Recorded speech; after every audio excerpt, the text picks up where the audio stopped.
बिस्मिल्लाहिर्रहमानिर्रहीम, अस्सलाम वालेकुम नाज़रीन। आप देख रहे हैं प्रोग्राम हॉट सीट और मैं हूं हमजा भट्टी।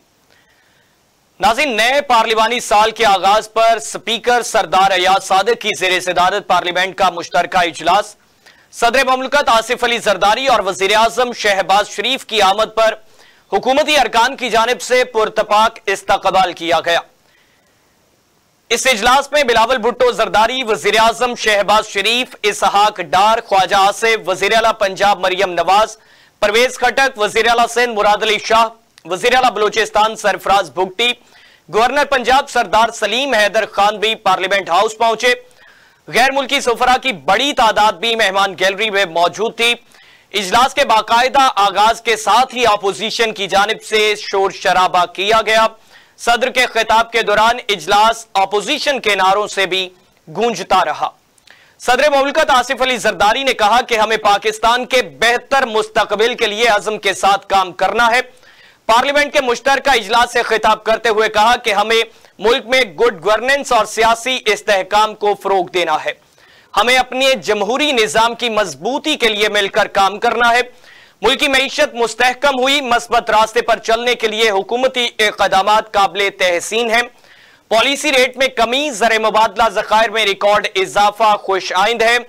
सदर ममलकत ने कहा कि यकसा तरक्की के ख्वाब को अमली जामा पहनाना जरूरी है। उन्होंने यह भी कहा कि पसमानदा इलाकों की तरक्की पर खुसूसी तवज्जो देना होगी। इंफ्रास्ट्रक्चर, तालीम और शोबा सेहत में सरमायाकारी को फरोग देना है। मुल्क के टैक्स निजाम में मजीद बेहतरी लाना होगी। टैक्स निजाम में इस्लाहात वक्त का तकाजा है। टैक्स का मुनसिफाना निजाम लागू होना चाहिए। सदर ममलकत की जानिब से यह खिताब किया गया। वज़ीर आज़म शहबाज शरीफ ने कहा कि जामे और शानदार रमजान पैकेज काबिल तारीफ है। रमजान पैकेज के तहत फी खानदान 5,000 रुपए मिलेंगे। वज़ीर आज़म ने नेशनल टेलीकॉम हेडक्वार्टर का दौरा भी किया और रमजान 2025 के मॉनिटरिंग निजाम का जायजा भी लिया। इस मौके पर गुफ्तगू करते हुए वज़ीर आज़म शहबाज शरीफ ने कहा कि माजी में बदतरीन करप्शन की कहानियां थी, अब नए डिजिटल वॉल्ट के जरिए करप्शन का खात्मा कर दिया गया। नए जदीद डिजिटल वॉल्ट के तहत चारों सूबों में तकरीबन 40 लाख खानदानों के 2 करोड़ से ज्यादा अफराद पर प्रोग्राम मुस्तफीद होंगे। इस प्रोग्राम का 20 अरब रुपए लागत से इजरा किया गया। उन्होंने कहा कि हुकूमत ने पहली बार शिफाफ तरीके से काम किया। अब फी खानदान जो है वो 5,000 रुपए मिलेंगे। लोग अपनी जरूरत के मुताबिक चीजें भी खरीद सकेंगे। पहली बार ना कतारें लगी और ना ही कोई शिकायत सामने आई। माजी में अवाम का पैसा करप्शन की नजर हुआ, इससे बड़ा जुल्म कोई नहीं हो सकता। इसके साथ साथ बात करेंगे अपोजिशन जमातों की जानिब से तहरीक का ऐलान भी किया गया है और इस पे मौलाना फजलुर रहमान जो है उनसे भी उम्मीदें वाबस्ता की जा रही हैं। अपोजिशन जमातों की जानिब से भी, हुकूमती इत्तेहादी जमातों की जानिब से भी मौलाना जो है वो किस पलड़े में खड़े होते हुए नजर आते हैं, ये भी ज़ेरे बहस लाएंगे। इसके साथ साथ बात करेंगे जो इस सेटअप के हवाले से 1 साल कारकर्दगी जो है हुकूमती अरकान के हवाले से जो है वो सामने आती हैं चीजें, पाकिस्तान के अवाम के हवाले से मुतालबात और तहफ़्फ़ुज़ात सामने आते हैं, अपोजिशन जमातों की जानिब से तहफ़्फ़ुज़ात सामने आते हैं, तनकीद सामने आती है। इसको भी ज़ेरे बहस लाएंगे कि अमली जामा कितना पहनाया गया इस 1 साल दौरे हुकूमत में, इस इत्तेहादी जमातों की हुकूमत में, जिसमें 2 बड़ी जमातें पाकिस्तान पीपल्स पार्टी और पाकिस्तान मुस्लिम लीग नवाज जो है वो इस मौजूदा सेटअप का हिस्सा है। हमें ज्वाइन किया पाकिस्तान मुस्लिम लीग नवाज से आजाद अली तबस्सुम साहब ने। आजाद साहब बहुत शुक्रिया, आपने कीमती वक्त दिया। और हमें ज्वाइन किया पाकिस्तान तहरीक इंसाफ से अली आसिफ बगा साहब ने। बगा साहब बहुत शुक्रिया, आपने कीमती वक्त दिया। आजाद साहब, आपसे आगाज करना चाहूंगा, किस तरह से देखते हैं सदर मुमलकत आसिफ अली जरदारी की स्पीच सामने आई, खिताब किया, बहुत सारी चीजें वही उन्होंने जो है वो जुबान पे लाए जो वजीर आजम शहबाज शरीफ भी आजकल जो है वो हर जगह पे खिताब करते हुए नजर आते हैं, किस तरह से देखते हैं? जी, मैं ये समझता हूँ कि सदर पाकिस्तान ने जिन ख्यालात का इजहार किया है वो हकीकत पर मबनी है और पाकिस्तान की दाखिली और खारजी सतह पे जो भी सूरत हाल है उसकी उन्होंने भरपूर अक्कासी की। और सदर के खिताब के दौरान अपोजिशन ने जिस तरह से हस्ब मामूल अपनी किरदार का मुजाहरा किया वो नहीं किया जाना चाहिए। अब उनको समझ जाना चाहिए, उनमें ये शऊर होना चाहिए कि इस तरह की जो हरकत है, इससे ना तो पाकिस्तान की बैनुल-अक़वामी सतह पे कोई इज्जत वकार में इजाफा होता है, ना ही इनके इज्जत वकार में इजाफा होता है। तो चाहिए ये कि मस्बत तरीके से अपोजिशन जो है वो तनकीद करे हुकूमत पे। लेकिन जब सदर, आपको पता है, विफाक का एक होता है सरबरा, और उसकी तकरीर के दौरान शाइस्तगी का मुजाहरा किया जाना चाहिए ताकि बाहर के मुमालिक में हमारा पाकिस्तान का जो है वो अच्छा तासुर जाए। लेकिन न जाने इन लोगों को क्या है कि कोई मौका हाथ से नहीं जाने देते, और शोर शराबे की सियासत के अलावा इनको कुछ शायद आता ही नहीं है। तो इनको अपने रवैयों में तब्दीली की सख्त जरूरत है। आजाद साहब, इस पे पाकिस्तान पीपल्स पार्टी की जानिब से बहुत सारे तहफ्फुज़ात भी हैं जो माजी में भी हमने देखा वो उभरते हुए नजर आते हैं। अभी भी जो है वो तहफ्फुज़ात हैं, और बजट का भी उसमें इंदिया दिया गया कि बजट के बाद मामला देखने को मिलेंगे कि किस तरफ मामला बढ़ रहे हैं। पंजाब में जो है वो तहफ्फुज़ात हैं पाकिस्तान पीपल्स पार्टी के, सिंध में भी तहफ्फुज़ात हैं कि विफाक उस तरह से सपोर्ट नहीं कर रहा है। जो मुतालिबात, जो मुआहिदा हुआ था इस हुकूमत में साथ बैठने का, उन मुतालिबात को, उन मुआहिदों को पूरा नहीं किया जा रहा, ये तहफ्फुज़ात सामने आ रहे हैं। तो पाकिस्तान मुस्लिम लीग नवाज किस तरह से इसका जो है वो अजाला करेगी? अच्छा भट्टी साहब, ये जो हादी हुकूमत वो किसी भी पार्टी की हो, उसमें जाहिर है बहुत सारी पार्टियां शामिल होती हैं, और हर पार्टी ये चाहती है कि उन्हें विफाक में भी और सूबे में भी उन्हें बराबर जो है वो हिस्सा दिया जाए, या उनको उसी तरह से फैसिलिटेट किया जाए जिस तरह से बरसर इक़्तिदार पार्टी अराकीन को किया जाता है, या वो खुद वज़ीर आज़म अपने हिसाब से अपने सवाबदीदी इख्तियारात इस्तेमाल करते हुए वो डेवलपमेंट का सिलसिला हो या बाकी हुकूमत चलाने की पॉलिसी। तो इत्तेहादियों को अक्सर ये शिकायत होती है। लेकिन मैं समझता हूँ कि जिस तरह से वज़ीर आज़म जनाब साहब को बने थे पिछले साल के लिए, इमरान हुकूमत के खात्मे के बाद वज़ीर आज़म बनाए गए थे, तो तभी उन्होंने अपने साथ इत्तेहादियों को लेकर बहुत अच्छे अंदाज में उन्होंने अपना टेन्योर पूरा किया था। अब भी इत्तेहादियों की शिकायत को वो सुनेंगे और इंशाअल्लाह ताला उन शिकायत को दूर भी करेंगे, और ये पूरे 5 साल के लिए जो हमें इक़्तिदार मिला है, पार्टी को इक़्तिदार मिला, के पास इक़्तिदार है 5 साल के लिए मिला है। इन सालों को बड़ी फहमो फरासत के साथ मैं समझता हूँ कि उनमें सलाहियत है, वो इनको लेकर चलेंगे और शिकायत दूर करेंगे। ठीक जी, बगा साहब किस तरह से देखते हैं? सदर ममलकत की जानिब से खिताब किया गया, उन्होंने कहा कि मईशत जो है वो मुस्तहकम हुई है, गुड गवर्नेंस जो है, सियासी इस्तेहकाम को फरोग देना पड़ेगा। ये बातें तो सामने आती हैं, मुस्तकबिल के लिए बेहतर तरीके से उन्होंने कहा कि अज़्म है हमारा कि इस तरीके से हम आगे बढ़ें। लेकिन पाकिस्तान तहरीक इंसाफ के तहफ्फुज़ात या एक सियासी जमात, बड़ी सियासी जमात होने की हैसियत से उस तरह से इंपॉर्टेंस अपोजिशन का किरदार करने के भी नहीं दी जाती, क्या कहेंगे? बिस्मिल्लाहिर्रहमानिर्रहीम। Thank you very much Bhatti साहब to have me in this programme. पहली बात तो है कि सदर साहब ने कहा कि मईशत बहुत बेहतर हो रही है, उन्होंने बिल्कुल ठीक फरमाया, लेकिन मईशत का जो जिक्र करने में ये बताना भूल गए कि मईशत पाकिस्तान की नहीं, उनकी अपनी बेहतर हो रही है। उनकी पार्टी के जो लोग जो लूट खसूट पे यकीन रखते हैं, और ये पूरी कोalition गवर्नमेंट जो सिर्फ एक फुटपाथ के नाम पे 15 करोड़ का कौम को चूना लगा गए, यकीनन इनकी मईशत बहुत बेहतर हो रही है। और ये लोग वो थे जो पहले तो कौम को चूना लगाते थे, अब तो फुटपाथों को भी चूना लगाना शुरू कर दिया उन्होंने, और वो भी 15-15 करोड़ का इन वन स्टेप। तो यकीनन इनकी मईशत बहुत बेहतर हुई है, उन्होंने ठीक फरमाया, मैं उनसे बिल्कुल मुत्तफिक हूँ इस हवाले से। सेकेंडली, मेरे दोस्त ने फरमाया, आजाद साहब ने, कि जी हमें ये शऊर आ जाना चाहिए कि हमें पार्लियामेंट में उनके साथ बैठ के कानून साजी करनी चाहिए। अच्छा, जिस शऊर की गालबन मेरे ये दोस्त बात कर रहे हैं, ये वही शऊर है जो पाकिस्तान मुस्लिम लीग नून और पाकिस्तान पीपल्स पार्टी और इनकी इत्तेहादी जमातों को आ चुका है। और वो शऊर क्या है कि क्यों आप हक की बात करते हैं, क्यों सच की बात करते हैं, क्यों दूसरे की करप्शन पे पॉइंट आउट करते हैं, आए मिल बैठ के बांट के खाते हैं, मुल्क को बेड़ागर्क करते हैं, और जब आपकी टर्म आए आप खाते रहें, लूट मार करें, हम हवाई फायरिंग करेंगे, फ्रेंडली फायरिंग करेंगे, और हमारी टर्न आएगी आप भी चुप करके बस अलग अलग करते रहें और मिल बैठ के खाते रहेंगे। ये जो शऊर और आगे ही हमें देना चाहते हैं, वो अल्लाह ना करे हमें कभी आए, और इंशाल्लाह कभी आएगी भी नहीं। सेकेंडली, ये चाहते हैं कि हम वहाँ सुकून से बैठ के इनको वो करने दें जो इन्होंने, जो डकैती का माल है उस पर हम इनको अयाशी करने दें। इन्होंने डाका डाला है कौम के मैंडेट पे, इन्होंने माल लूटा है। पॉलिटिकल टर्म्स अगर बात करें तो इन्होंने पॉलिटिकल डकैती की है। अब ये चाहते हैं कि हम इनको डाकू ना कहें और उस डकैती को हजम करके इनको वो माल आराम से बैठ के लूट के एंजॉय करने दें। ये तो नहीं हो सकता। इनको चोरी का माल, डकैती का माल वापस करना पड़ेगा। इनकी करप्शन के रास्ते में हम हर वक्त, हर लम्हे और हर जगह पर रुकावट हम इनके लिए बनेंगे। मगर साहब बरसरे इक़्तिदार थी पाकिस्तान तहरीक इंसाफ, तब ना ले सकी तो अब कैसे अपोजिशन में कैसे ले लेंगे? गलियों में घसीटेंगे हम, पेट फाड़ के, एक दूसरे को कहते थे ना पेट फाड़ के हम पैसा निकाल लेंगे लूटा हुआ। तो फिर इन्हें ख्याल आया कि ये निकालने से बेहतर नहीं कि दोनों पेट भर लिए जाएं। क्यों पेट फाड़ा जाए? बग्गा साहब, सबसे बड़ा पंजाब का डाकू कौन था? मुझे देना चाहते हैं प्लीज। पंजाब का सबसे बड़ा डाकू कौन था?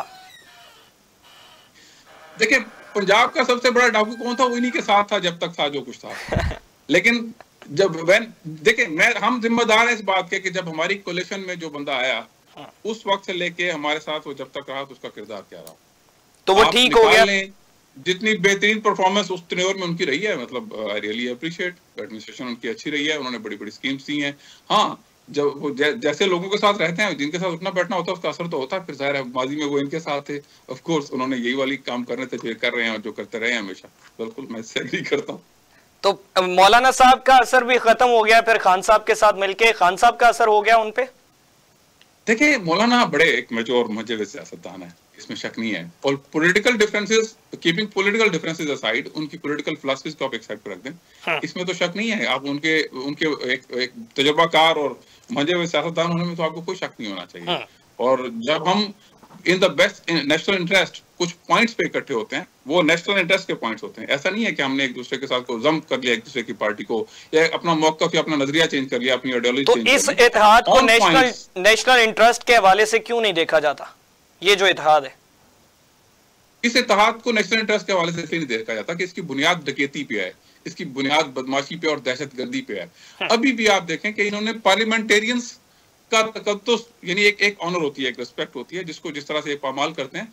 Senators, member national assemblies, member Punjab assemblies या प्रोविंशियल असेंबलीज के घरों में घुसते हैं, चादर और चारदीवारी का तकद्दुस पामाल करते हैं, उनको घसीटते हुए गाड़ियों में डाल के ले जाते हैं। और जब इस बात पे शोर मचाया जाता है कि जुर्म तो बता दो, तो फिर ये कहते हैं कि जी इन्होंने हिरनी का शिकार किया।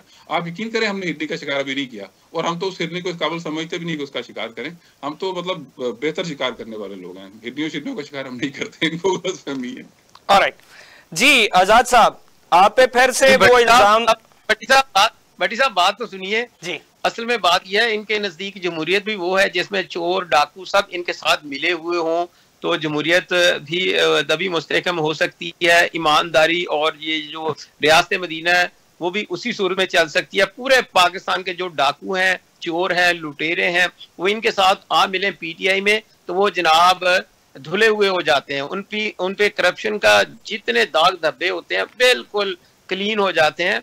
तो परवेज इलाही साहब भी इसी तरह से, पहले ये पंजाब के सबसे बड़े डाकू थे, जब इनके साथ मिल गए तो उन जैसा शरीफ और मुहज्जम बंदा ही कोई नहीं है। जी देखिए, बात सुने, वो इनके साथ रहे, उन्होंने, अब इनकी हुकूमत है, बिला शिरकत गैर मालिक हैं। अगर वो उन्होंने करप्शन अपने टेन्योर में की है जब वो पीटीआई के साथ थे, पकड़े ना, उनको लटकाते क्यों नहीं है?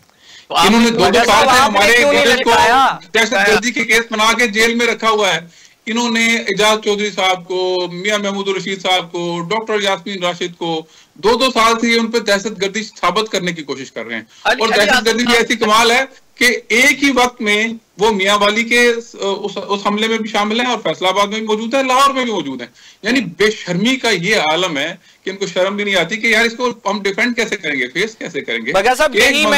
यही गुजारिश कर रहा था कि पाकिस्तान तहरीक इंसाफ बरसरे इक्तदार रहते हुए चोर डाकुओं को लटका ना पाई, अपोजिशन में होते हुए कैसे लटका लेंगे? यही तो मैं बात कर रहा हूँ कि जब इनके साथ वो चोर डाकू मिल जाते हैं तो उनके खिलाफ कोई केस नहीं चलता, ठीक है, उनको इख्तिदार में शामिल किया जाता है। जब वो किसी दूसरी पार्टी में हो तो फिर उनके एहतसाब की बात की जाती है। ऐसा नहीं है। तो देखिए, मैं करेक्शन करता चलूं। 4 साल रहे, ये बताएं कि परवेज इलाही के खिलाफ कार्रवाई आपने क्यों ना की? अगर वो हमारी पार्टी के साथ मिल के इख्तिदार में रहे, करप्शन की, वो चोर थे, वो डाकू थे, तो जनाब आप उनको अपनी हुकूमत का हिस्सा बनाने के बजाय, अपना वजीर आला बनाने के बजाय उनका एहतसाब करते, उनको लटकाते। एक भाई उन्होंने आपको दे दिया, एक अपने पास रख दिया, बराबर का। देखें, पाकिस्तान तहरीके इंसाफ के दौर में पाकिस्तान तहरीके इंसाफ के ही लोगों की गोशमाली हुई। जहांगीर तरीन साहब इसकी एक मिसाल है, उनको पाकिस्तान तहरीके इंसाफ के दौर में डिस्क्वालीफाई किया गया था, लेकिन हमने उसको एक्सेप्ट किया। आप बताएं कि आपके दौर में उस कैलिबर के किसी लीडर को आपने करप्ट साबित करके बैन किया और उसको कोई सजाएं हुई? बिल्कुल नहीं, आपने हमेशा करप्ट लोगों को पैट्रोनाइज किया, सपोर्ट किया। 4 साल केस हमारे बंदे को छोड़ा, आपने तो सबको जेलों की जो है हवा खिलाई, सबको जेलों में बंद किया, सब पे अपने जो जिन पे साबित हुआ उनको सजाएं हुई, उनको सजाएं दी कोर्ट ने। अच्छा सर, बगा साहब शेख वो जो लोग आपको आज लाए ना सर, वो जो आपको लेके आए हैं, उनसे पूछिएगा, उन्होंने सारे एविडेंस इकट्ठे किए थे और आपके भी सारे उनके पास हैं, वो किसी वक्त भी ले जाएंगे आपको। बगा साहब, शेख वकास अकरम साहब का एक माजी का क्लिप मुझे याद आ रहा है, बानी पीटीआई के हवाले से वो किस तरह के बयानात दिया करते थे, आज वो एक अहम पोजीशन पे हैं। तो सर, पार्टी में शमूलियत हो जाए तो पाक, जिस तरह से पाकिस्तान मुस्लिम लीग नवाज है, इसी तरीके से पाकिस्तान पीपल्स पार्टी भी है, तो फिर डिफरेंस कहां पे है, स्टांस कहां पे डिफर है? वो एक नजरिया जो कहा जाता है बानी पीटीआई का नजरिया मुख्तलिफ है, वो तो फिर रद्द होता हुआ नजर आता है।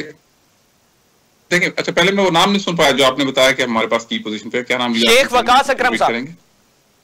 अच्छा ठीक हो गया। शेख वकास अकरम साहब का जहां तक ताल्लुक है, अगर आप उनका माजी उठा के देखें तो मुझे कहीं उनके माजी में कोई करप्शन के चार्जेस नजर नहीं आए।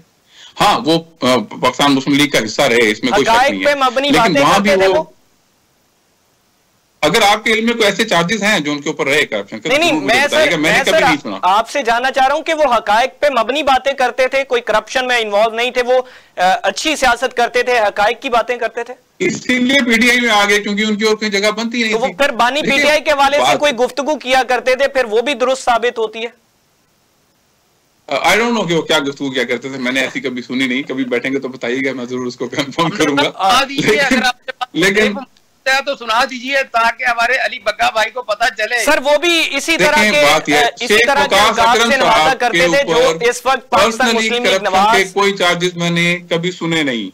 वो इन्हीं अलकाबात से नवाजा करते थे जो पाकिस्तान मुस्लिम लीग नवाज कहती है, जो पाकिस्तान पीपल्स पार्टी कहती है, बैरूनी एजेंट और यहूदी एजेंट, ये तमाम तरह अल्फाज जो हैं ये शेख वकास अकरम साहब भी इस्तेमाल करते रहे। इस तरह के ये जो पॉलिटिकल डायलॉग्स हैं, ये इस तरह के जब जलसा जुलूस में जहां आप पता है आपको नारेबाजी की सियासत होती है, वहां इस तरह की बातें पॉलिटिकल पार्टीज करती रहती हैं।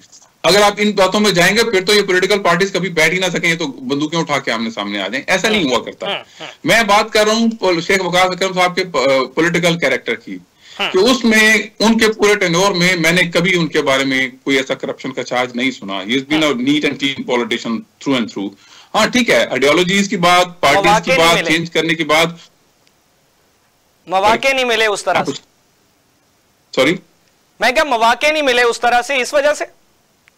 देखिए, होता यह है कि जब नई एक पॉलिटिकल पार्टी इमर्ज करती है और लोगों को उसको मैं खुद अपनी बात बताता हूँ कि 95-96 से जब खान साहब ने पीटीआई बनाई तो मैंने उसको ज्वाइन नहीं किया था। आई ज्वाइन पीटीआई इन 2007 और आई वाज नॉट श्योर कि यार किस हद तक सीरियस हैं। ज़ाहिर है स्पोर्ट्समैन थे, वो पॉलिटिक्स में आए थे, पाकिस्तान की पॉलिटिक्स में माजी में भी काफी स्पोर्ट्समैन आए और थोड़े दिनों के बाद उनका बुखार उतर गया। मैंने 10 साल इन्हें ऑब्जर्व किया और फिर जब मैंने इनकी जो परसिवियरेंस और इनकी जो कंसिस्टेंसी और इनका जो मुस्तकिल मिजाजी देखी और जिस आइडियोलॉजी को लेके चल रहे थे, आई गॉट कन्विंस कि नहीं यार अभी ये बंदा डट गया और ये पीछे हटने वाला नहीं है और ये प्रोवाइडेड अ प्लेटफॉर्म। ये बातें वो करता है जो हम कहते हैं होनी चाहिए, हमारे दिल को लगती हैं। आई ज्वाइंड हिज पार्टी। तो जब तक मैं कन्विंस नहीं था मैंने ज्वाइन नहीं की थी और जब ज्वाइन कर ली तब से अब तक it's been now more than almost 18 years I am with the party और अल्हम्दुलिल्लाह हर आसान और मुश्किल वक्त में मैं पार्टी के साथ खड़ा हूँ। इस तरह शेख वकास अकरम साहब को जब लगा कि यार बिल्कुल अब वो मायूस हो गए कि नहीं यार ये जिन पार्टियों के साथ हम खड़े हैं ये तो झूठ है, धोखा है, फ्रेब है, ये तो मुल्क को कहीं लेके नहीं जा सकते, उन्होंने डिसाइड कर दिया और पीटीआई को ज्वाइन कर लिए। He had all the right to do so. ये अपनी करेक्शन तो कोई कभी भी कर सकता है, इसमें क्या मसला। ठीक। आजाद साहब, जिस तरह से आपने बात की कि सदर मुमलकत ने जो बातें की है मस्बत तरीके से, मईशत भी मुस्तहकम हुई है, चीजें भी बेहतर हुई हैं, उन्होंने बजा फरमाया है, उन्होंने हकायक पर मबनी बातें की हैं, तो थोड़ा सा याद आने के लिए आपको बताता चलूं कि 1 साल कारकर्दगी के हवाले से वर्ल्ड बैंक कहता है कि शहबाज हुकूमत में पाकिस्तान में गुर्बत मजीद बढ़ी है और 7% गुर्बत में इजाफा हुआ है।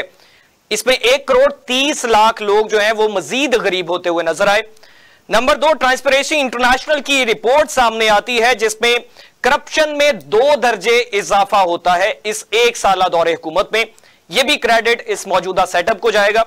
इसके साथ साथ इकोनॉमिस्ट इंटेलिजेंस यूनिट की जानिब से रिपोर्ट आती है कि जमहूरियत का जो दर्जा है वो 6 दर्जे तनज़ली का शिकार हुआ है। जमहूरियत जो है वो कुचलती हुई, मरती हुई नजर आई इस 1 साला दौरे हुकूमत में।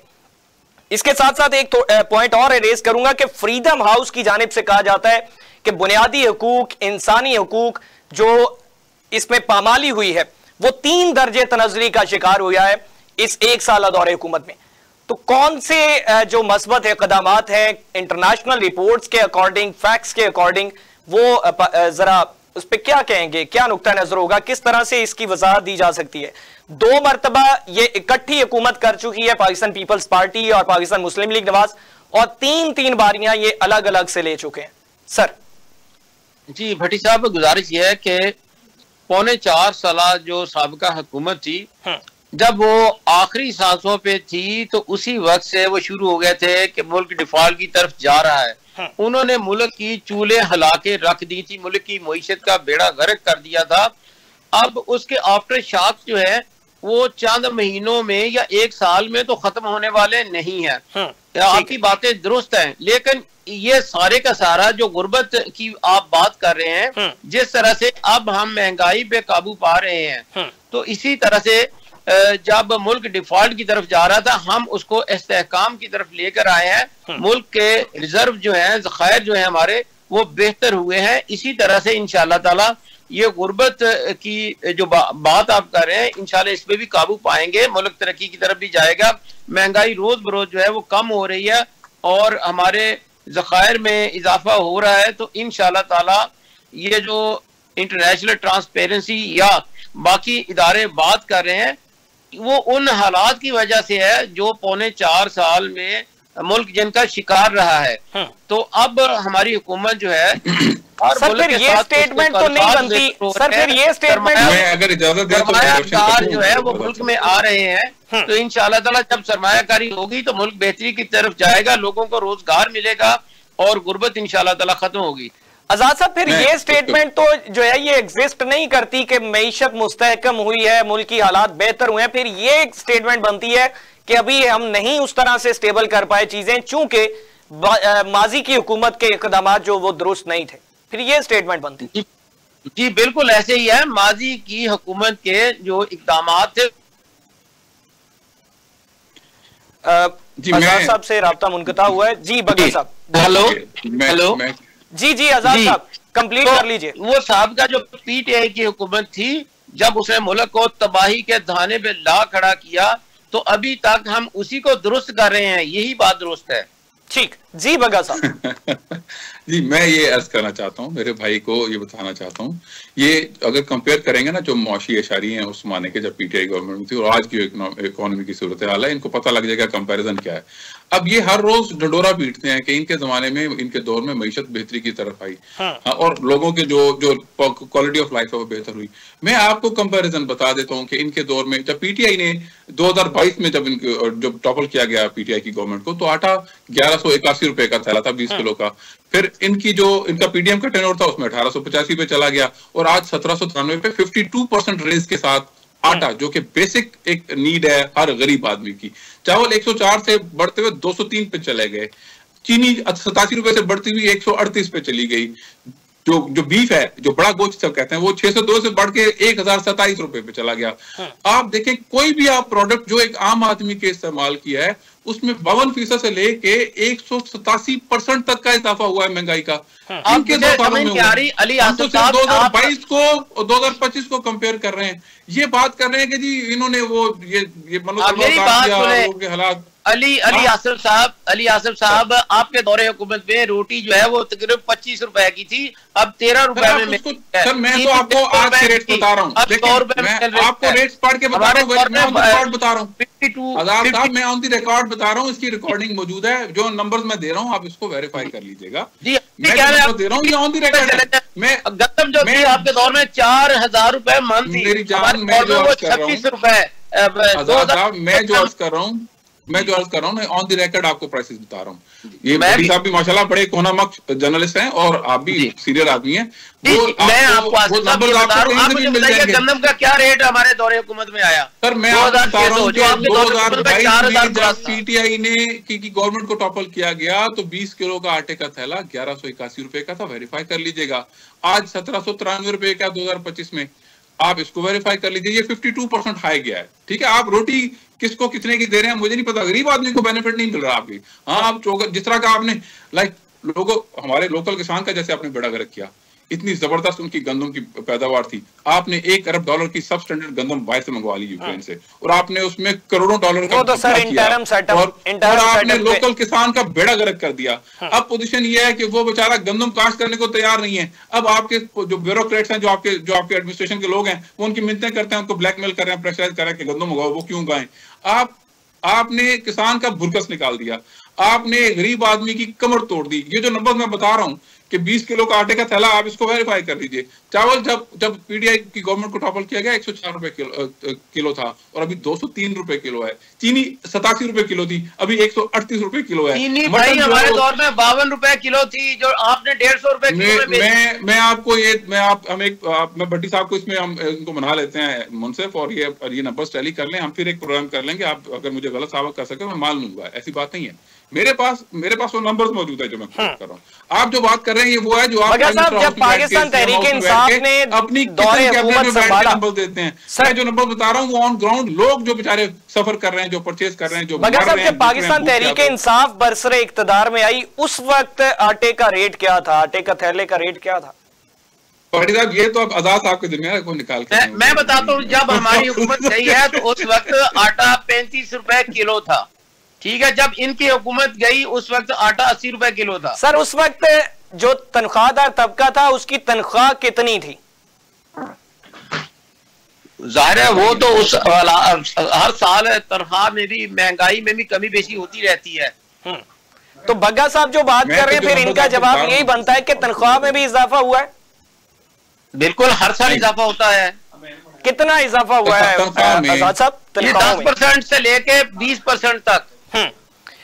सर भट्टी साहब, आप सिर्फ बिजली की कीमतें, गैस के बिल उठा के देख लेना।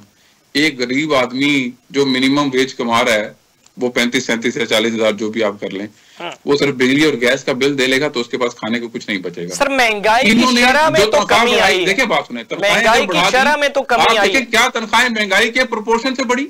क्या ये प्रोपोर्शनेट है ये इजाफा? This is something which is important. आपने उधर 150% इजाफा कर दिया, तनख्वाह आपने 10% बढ़ा दी, वो कहाँ जाएगा गरीब आदमी बेचारा? वो मर जाएगा। ऐसे ही हो रहा है, वो पिस रहा है बुरी तरह। अच्छा बग्गा साहब, फिर ये कौन से इक़दामात का तज़किरा करते हैं? तो ऐड करूं एक चीज? जी इजाजत दें तो आप देखें इनकी आमराना सोच और इनकी ढिठाई कि बिजली इन्होंने सस्ती की किसके लिए? ईवी चार्जिंग स्टेशंस के लिए। इलेक्ट्रॉनिक व्हीकल चार्जिंग स्टेशंस की बिजली को सब्सिडाइज करके 50% नीचे ले आए। और शर्म करें, इलेक्ट्रॉनिक व्हीकल्स कौन यूज करते हैं? वो लोग जो 5, 7, 8 करोड़ की गाड़ी अफोर्ड करते हैं। उनके लिए चार्जिंग स्टेशन भी उसी लेवल के, उन्हीं के लेवल के लोग बनाते हैं जो उनको फैसिलिटेट करते हैं। आपने ले दे के आ जाके फिर अपने घर में ले गए सारा पैसा। आप अपना इलेक्ट्रॉनिक व्हीकल की चार्जिंग भी पूरे पैसों में नहीं करवा सकते, उसमें भी आपने 50% के करीब जाके सब्सिडाइज कर दिया उसको। गरीब आदमी बेचारे का बिजली का बिल नहीं है, उसके आप मीटर उतार के ले देते हैं, वो तो गर्मी में भी बिलकता है और भूखा भी मरता है। आपकी गाड़ियां भी चार्ज मुनासिब रेट पे ना हो, वो उससे आधे रेट पे चार्ज हो। ये बड़ी शर्म का डूब बनने का मुकाम है इस गवर्नमेंट के लिए। बग्गा साहब, आप देखा कीजिए, बिजली के जब से हमारी हुकूमत बरसर इक़्तिदार आई है तो बिजली के निर्ख में हम आए रोज कभी करते रहते हैं। इसी तरह से पेट्रोल के निर्ख जो 300 रुपए से कम में लेके आए हैं, अभी मजीद इंशाल्लाह अगले 1-2 दिनों में पेट्रोल की कीमतें भी कम होंगी। तो आपके दौर की तरह नहीं कि ये ऊपर ही ऊपर जाएगा। साहब ये फरमा दीजिए कि जब बिजली का बेनिफिट अवाम को देने का वक्त आया तो आपको सबसे पहले सबसे बड़ा जो सब्सिडी या रिलीफ देने का ख्याल आया ईवी चार्जिंग स्टेशन को। क्यों? क्या आपको मरता हुआ बिलकता हुआ गरीब याद नहीं आया जो मर रहा था बेचारा? तो आपको इलेक्ट्रॉनिक व्हीकल की चार्जिंग में सब्सिडी देना याद थी, आपको बिलकता हुआ गरीब याद नहीं? गरीब लोगों का ख्याल कर रहे हैं, सोलर हम उनको दे रहे हैं, गाड़ी खरीद रहा है और बिल्कुल फ्री दे रहे हैं, गाड़ी ये गरीब आदमी के लिए कर रहे हैं। जो हुकूमत के हवाले से थोड़ी सी चीजें आपके सामने रखना चाहूंगा। बगा साहब, वो गरीब जो 8-10 करोड़ की गाड़ी खरीद रहा है, वो गरीब आदमी जो 8-10 करोड़ की गाड़ी खरीद रहा है, उसको आपने रिलीफ दिया, बड़ा अच्छा किया। ऐसे गरीबों का यकीनन बगा साहब, केपी गवर्नमेंट की कारकर्दगी पर अपने ही पार्टी के रहनुमा और कारकुनान जो है वो तनकीद करते हुए नजर आ रहे हैं। पेशावर में तरक्याती काम न होने के खिलाफ पीटीआई की जिले तंजीम जो है उसका चंद दिन पहले का जो होने वाला इजलास है उसका मुश्तरका एलामिया सामने आया और उसमें यह कहा जा रहा है कि तीसरी बार हुकूमत आई है पीटीआई की, लेकिन पेशावर के अहम मसाइल जो हैं उसी तरह से बरकरार हैं और उसमें दर्जनों चीजें जो हैं वो पॉइंट आउट की गई हैं और पाकिस्तान तहरीक इंसाफ केपी में भी परफॉर्म नहीं कर पा रही है। वजह क्या है? अब पहले तो आप हमें एटलीस्ट हमें अप्रिशिएट कीजिए इस बात पे कि पीटीआई इतनी डेमोक्रेटिक पार्टी तो है कि हमारी पीटीआई के साथी अपनी ही पार्टी की परफॉर्मेंस को क्रिटिसाइज कर रहे हैं। हाँ। आप आए ना जरा, पंजाब में इनका कोई मिनिस्टर या इनका पार्टी का कोई ऑफिस बेरर ऐसी बात करके दिखाए, हाँ। अगले दिन वो हुकूमत में क्या वो अपने घर में भी नजर नहीं आएगा, ये उठवा लेंगे उसको।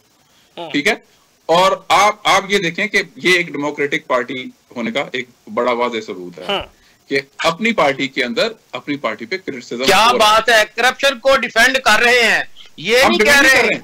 ना हम तो खुद देखें, मैं तो अर्ज कर रहा हूं कि जहां हमारी पार्टी के लोगों को लगता है कि हम गलत हैं, वो खुद क्रिटिसाइज कर रहे हैं। आपकी पार्टी की तरह ऐसा नहीं है, देखिए आपके यहाँ तो आपकी लीडर से जब कोई मिलने जाता है ना, उसको बाहर चंद लोग ब्रीफिंग देते हैं कि जब मलका आलिया कप रखेंगी चाय का तो आपने कप रख देना है। नहीं सर, बगा साहब आजकल तो हालात बहुत मुख्तलिफ हैं, आजकल तो मिलने भी नहीं जाया जाता। मैं वही क्या अगर मिलने दिया भी जाए तो इन्होंने एक फिल्म देख ली है वो अब्दुल एंड द क्वीन और उसको ये इम्प्लीमेंट कर रहे हैं, फिल्मों को देख के चल रहे हैं। भट्टी साहब आप परफॉर्मेंस देखें, कौन सा शोबा है जिसमें मरियम बीबी जो है वो नहीं कर रही अपना रोल, क्या परफॉर्म कर रहे हैं? आप सरकारी मंसूबे अवाम की भलाई के लिए आपको गिनवाना शुरू करूं तो आपके शो का टाइम खत्म हो जाएगा। जितने अवाम के लिए मंसूबे उन्होंने अनाउंस किए हैं, तो केपीके ने क्या किया इस एक साल में? हमारे पास तो सैकड़ों मंसूबे हैं जो हम गिनवा सकते हैं कि हमने से लेके मजदूर तक, मजदूर से लेके जिम्मेदार तक, कारोबारी लोगों तक, नौजवानों के लिए, तालिब इल्मों के लिए क्या कारनामा हमने सरंजाम नहीं दिया। सर ये जो इंटरनेशनल रिपोर्ट्स आजाद साहब आ रही हैं, सरकारी खर्च से एक हॉस्पिटल बना के आप अपने वालिद साहब के नाम पे उसका नाम रख देते हैं, ये कौन सी जमहूरियत है, कौन सा निज़ाम हुकूमत है? नहीं, उन्होंने पाकिस्तान के खिदमत को, अब आप देखें चलिए पाकिस्तान की खिदमत का एतराफ है, बगा साहब केपी गवर्नमेंट ने स्टेडियम का नाम चेंज किया, वो स्टेडियम का नाम चेंज करके जो है वो उस पे पाकिस्तान तहरीक इंसाफ का क्या रिएक्शन है? फौरन उसको रिवर्ट किया, खान साहब ने सख्ती से ऑर्डर किया कि ये नहीं होगा, वी डोंट लाइक दिस, वो फौरन रिवर्ट हुआ। ठीक है, अच्छा अब असल आप देख लें इसको और इधर देख लें, इधर हमने जनाब अब्बा जान के नाम पे सरकारी खर्चे पैसे करके नाम रखना शुरू कर दिया। तो ये इस तरह नहीं चलता जैसे आप चला रहे हैं इसको। आप जो लोगों का पैसा है वो लोगों की खिदमत के लिए रखें, लोगों को सर्व करें अपने घर के। अच्छा फिर आपने बात की स्टूडेंट्स को बड़ा रिलीफ दिया आपने, मैं भूल गया था।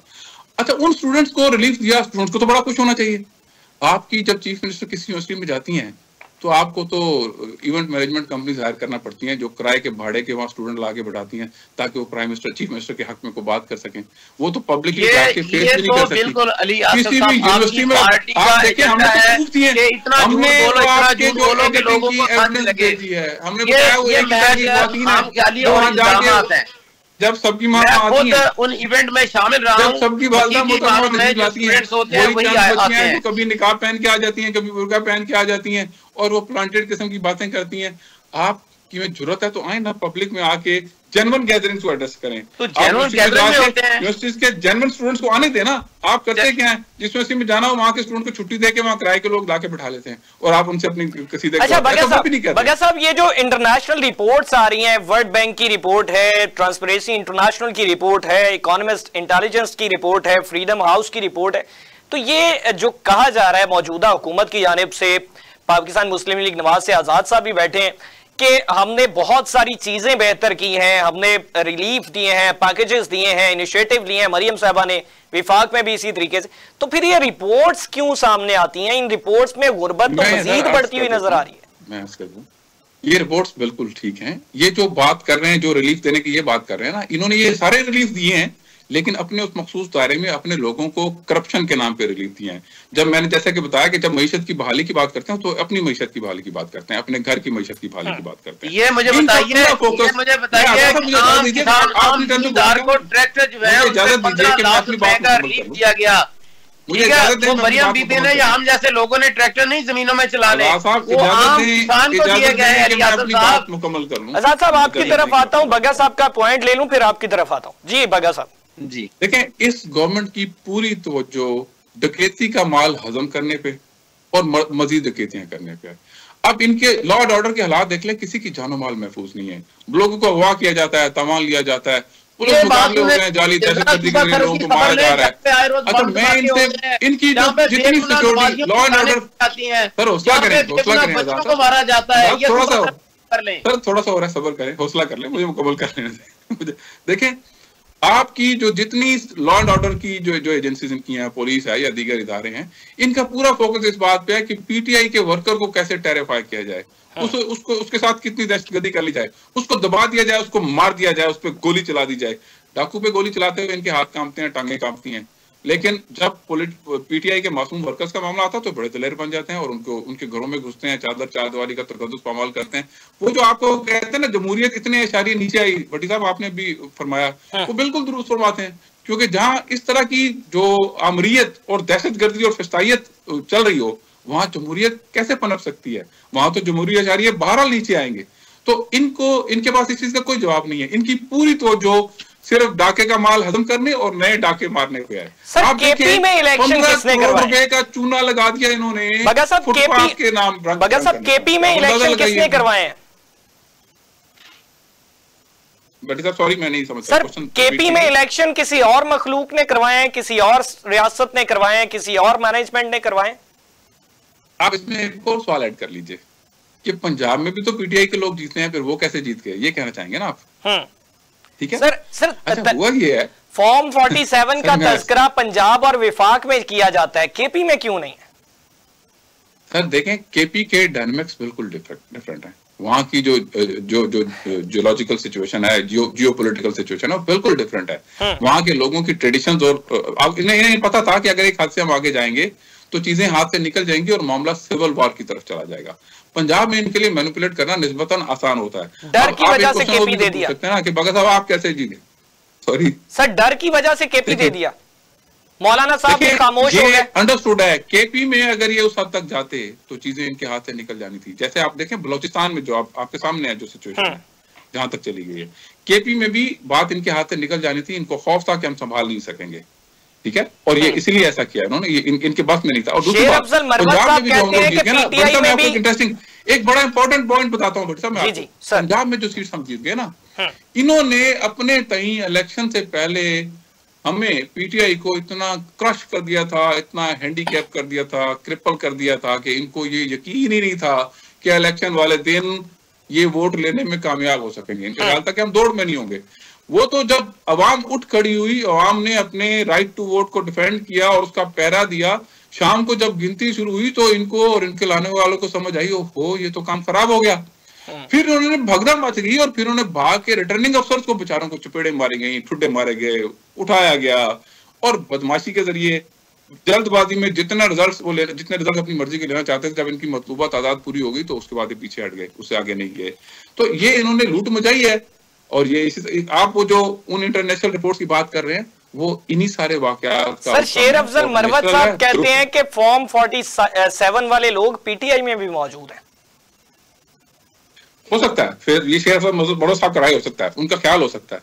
मैं नहीं कहता कि वो पीटीआई में मौजूद है। शेर अफजल मरवत साहब के पास कोई ऐसी खबर होगी, या हो सकता है उनका अपना कोई ऐसा फॉर्म रहा हो जो 47 पे आए हो, आई डोंट नो, उनको यकीनन पर। देखिए, शेर अफजल मरवत साहब ने तो एक वक्त में ये भी कहा था, जब हमने नए हम इलेक्ट हुए और सेनेट का इलेक्शन आया, तो उन्होंने एक लाइव चैनल पे बैठ के फरमा दिया कि जी पीटीआई के 40 मेंबर पंजाब असेंबली इन्होंने खरीद लिए हैं, अब कल के इलेक्शन में वो इनको वोट देंगे और मंडी लगेगी। हाँ। और अगले दिन आपने देखा कि डॉक्टर यास्मीन राशिद को हमारे 106 में से 105 वोट मिले और एक पीटीआई का वोट आया हुआ, तो ये तो वो गलत साबित हो गया ना। शेर अब्दुल मौला साहब का प्रॉब्लम यही है, इख्तलाफात क्या थे रियाज फिदियाना साहब के साथ, जैन कुरैशी साहब के साथ और दीगर जो लोग जो वहां पे नजर आए, जो मंजर आम पे कुछ नहीं लाए गए, रिजर्व्स में रखे गए, आपको भी पता है हमें भी पता है, तो फिर वो भी कुछ चीजें जो है वो कोरिलेट तो करती हैं इन चीजों से।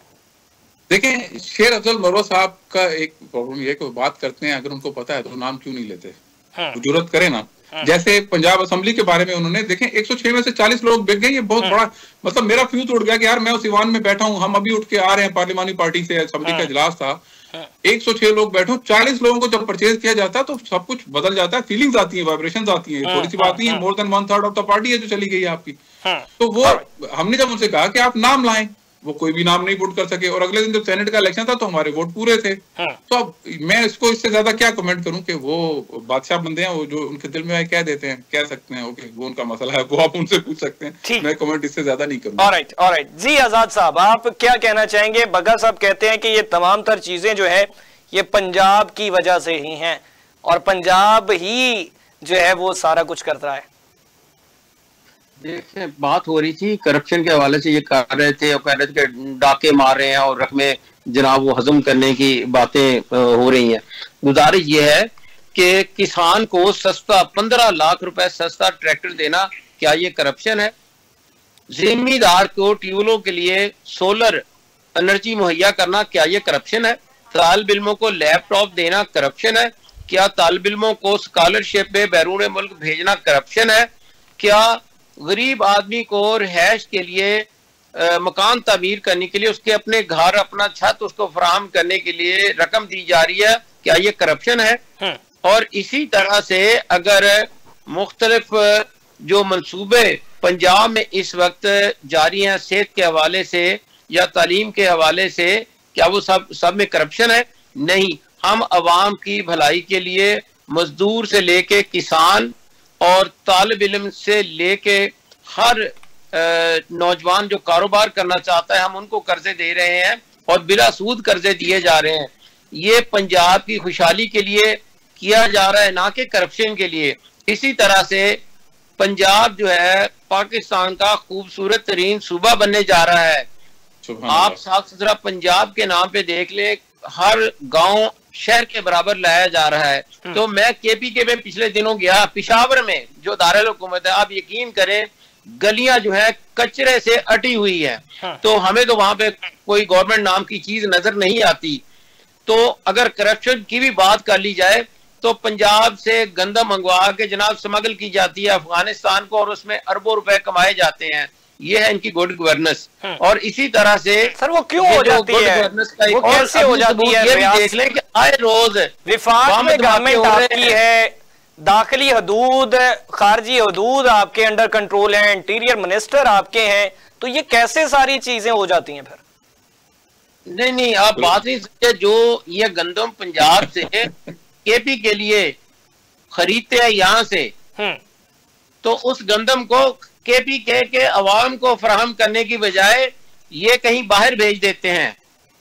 वो चुपके से ले मौजूद है। और दूसरी बात आ गई गुड गवर्नेंस, आपसे बच के कैसे चला जाता है? इनके सूबे में तालिबान दनाते फिर रहे हैं, आए रोज बम धमाके करते हैं, इदारों पे हमले करते हैं, तो इनकी गुड गवर्नेंस कहाँ पे है? तो पंजाब में सर टाइम चूंकि खत्म हो गया है, एक पॉइंट बग्गा साहब आपसे लेना चाहूंगा और एक पॉइंट आजाद साहब आपसे।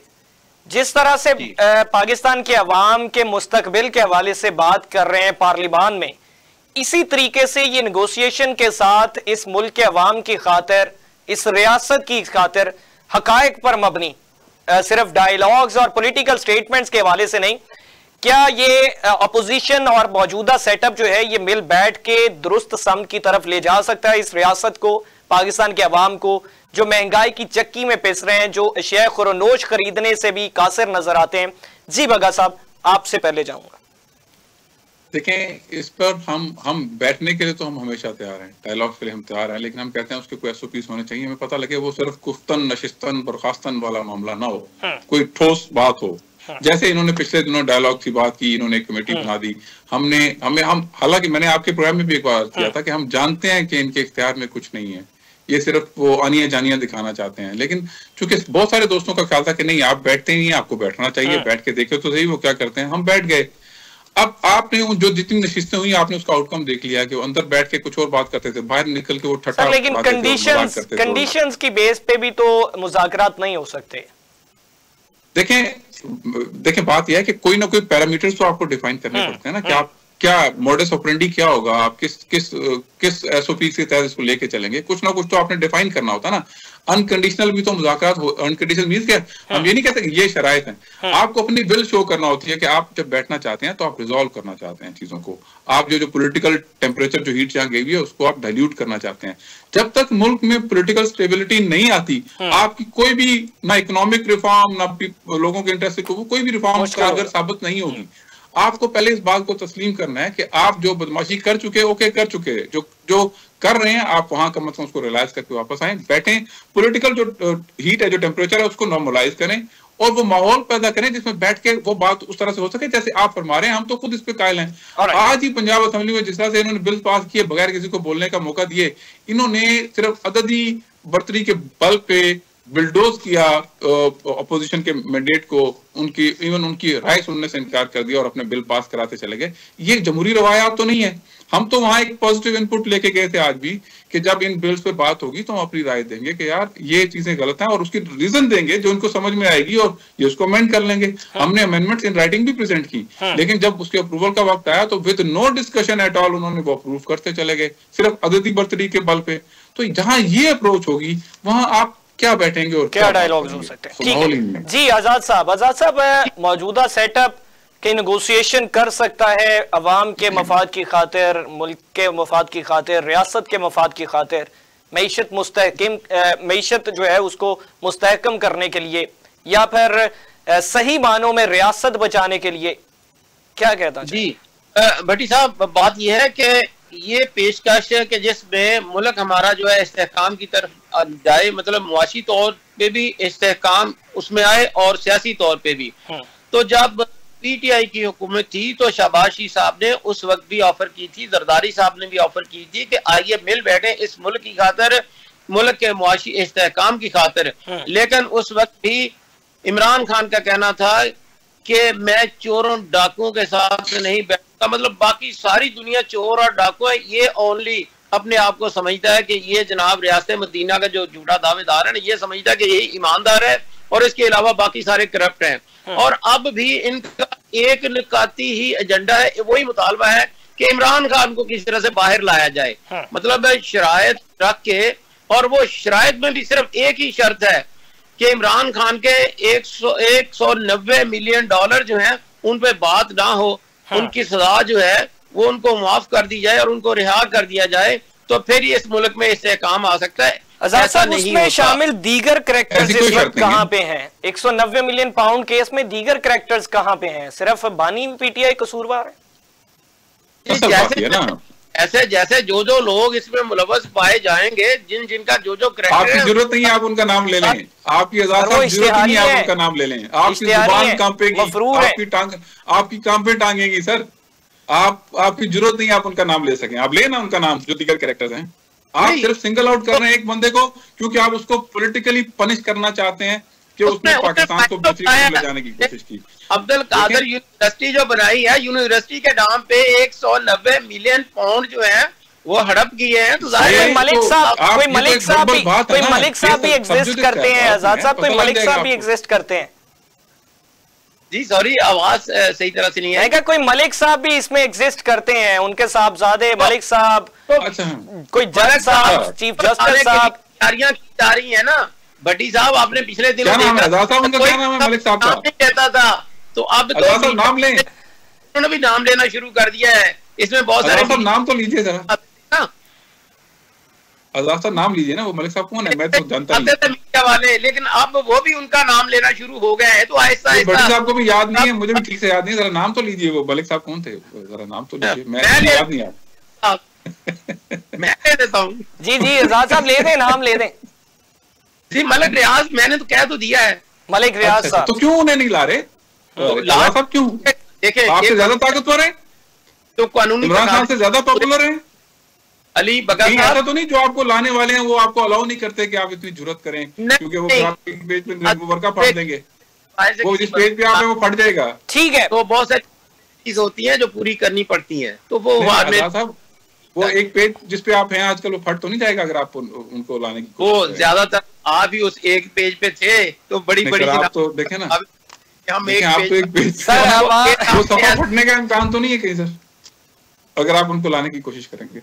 नहीं, ऐसी कोई बात नहीं है। ठीक है, बहुत शुक्रिया बगा साहब, आपने कीमती वक्त दिया। आजाद अली तबस्सुम साहब पाकिस्तान मुस्लिम लीग नवाज से, अली आसिफ बगा साहब पाकिस्तान तहरीक इंसाफ से हमारे साथ मौजूद थे और उनकी जानिब से मौजूदा जो सियासी सूरत हाल है उसके हवाले से गुफ्तगू की गई और नए साल के नए पार्लिमानी इजलास के हवाले से सदर ममलकत की गुफ्तगू, उनका खिताब, उनकी जो पॉइंट आउट की गई चीजें उनको ज़ेर बहस लाए और इंटरनेशनल रिपोर्ट्स के जो है वो फैक्ट्स के अकॉर्डिंग वो भी हम ज़ेर बहस लाए, जिस पे जो है वो रिपोर्ट्स बिल्कुल मुतरादिफ हैं वज़ीर आज़म के बयानात के और सदर ममलकत के बयानात के। लेकिन ये वाज़े पाकिस्तान के अवाम ही कर सकते हैं कि इसके हकायक क्या हैं और हकायक पर मबनी नताइज क्या है। और इसी पे गुफ्तगू हमने की पाकिस्तान मुस्लिम लीग नवाज से भी, उनके रहनुमा मौजूद थे, पाकिस्तान तहरीक इंसाफ से भी उनके रहनुमा हमारे साथ मौजूद थे और गुर्बत के हवाले से बात होती है, पंजाब के हवाले से, केपी के हवाले से, इलेक्शन के हवाले से जो बात होती है अभी तक वो माजी की चीजें ज़ेर बहस रहती हैं जिनकी वजह से नताइज जो हैं वो बदलते हुए नजर आते हैं और इस पे हकायक से हटती हुई चीजें नजर आती हैं। पाकिस्तान के अवाम जो है वो मुंतज़िर हैं अभी भी इन तमाम तर चीजों के, लेकिन जवाब वही आते हैं माजी की हुकूमत, फ्यूचर आने वाली हुकूमत, हालिया दौर, अपोजिशन का इसमें रोल और इसी तरह से डिस्टर्बेंसेस, ये सारी चीजें जो है वो जवाब बना के पाकिस्तान के अवाम को उसी तरह से मुंतज़िर ठहरा दिया जाता है। नाज़रीन, आज के लिए इतना ही। अपने मेजबान हमजा भट्टी को इजाजत दीजिए। अल्लाह ने के बाद।